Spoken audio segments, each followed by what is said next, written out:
Oil marketing companies के shares लेकर आइए, HPCL, BPCL और IOC। आज सुबह हर्षिता मैं ये चीज़ डिस्कशन कर रहा था, मैंने अपने चैट में इनको डाला था कि जो मेरी कल 2-3 स्मार्ट फंड मैनेजर से बात हुई जो अर्ली मूवर्स थे इसमें, उनमें से कईयों ने प्रॉफिट बुकिंग शुरू कर लिया। आज सुबह मैंने इनफैक्ट वार्निंग दी थी कि आप ऑयल मार्केटिंग कंपनीज को आज मत चेस करिएगा, क्योंकि यहाँ पर एक स्मार्ट फंड मैनेजर्स ने प्रॉफिट बुकिंग शुरू की है यहाँ पर। और उसका मैं आपको कारण भी बता देता हूँ क्यों। कारण उसका ये है कि अब बहुत लोगों को लगता है कि मार्केट अब सब कुछ ब्लू स्काई टेरिटरी प्राइसिंग कर चुका है, और 15 मार्च के करीब मेरे ख्याल से वो मॉडल कोड ऑफ कॉन्डक्ट लग जाएगा। उससे पहले एक रिस्क बनेगा यहाँ पर कि अगर वो पेट्रोल प्राइस कट आना है अगर, तो उससे पहले ही आना है। वैसे खैर अब आजकल ऑयल मार्केटिंग कंपनीज इंडिपेंडेंट है तो बाद में भी डिसीजन ले सकती हैं, लेकिन अगर इलेक्शन को लेकर अगर आपको कोई प्राइस कट करना है तो फिर वो अभी करना होगा, क्योंकि थोड़ा तो उसका फिल्टर थ्रू आएगा ना। मतलब आप इलेक्शन से एक दिन पहले तो नहीं कट कर सकते, उसमें तो क्लियर हो जाएगा कि इलेक्शन के लिए कट किया है। तो इसके लिए ये एक शायद एक रिस्क फैक्टर बन रहा है, और प्लस स्टॉक्स चल भी काफ़ी चुके थे, काफ़ी लोगों ने थोड़ा सा बुलिश व्यूज़ देना शुरू कर दिया था। इसके लिए ये एक रीज़न है कि आज सुबह मैं थोड़ा सा एक नर्वस था ऑयल मार्केटिंग कंपनीज पर, और मुझे हैरानी नहीं है कि अब ये स्टॉक्स जो है ना डे लो पे काम कर रहे हैं। इनफैक्ट मैं वो जेफरीज की रिपोर्ट भी पढ़ रही थी। ऑफ कोर्स वो थोड़े से लेट आए हैं इस पार्टी में, लेकिन वो कैलकुलेशन अनुज अक्टूबर ऑनवर्ड्स इन स्टॉक्स में तेजी बनती दिखाई दी।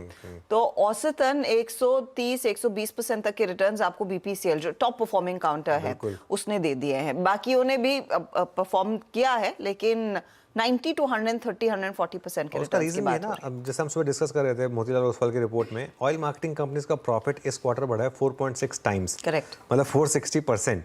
तो उसके सामने 130% की रैली क्या चीज़ है। खैर ऑब्वियसली अब आप इसको एक्सट्रापोलेट नहीं कर सकते कि हर क्वार्टर में 460% मूव आएगा, लेकिन राजेश अग्रवाल जी, आपका क्या व्यू होगा ऑयल मार्केटिंग कंपनीज पर इस समय, क्योंकि इतना चल चुके हैं लेकिन वैल्यूएशन अभी भी कंफर्ट में है, तो क्या मतलब थोड़ा सा एक कैच 22?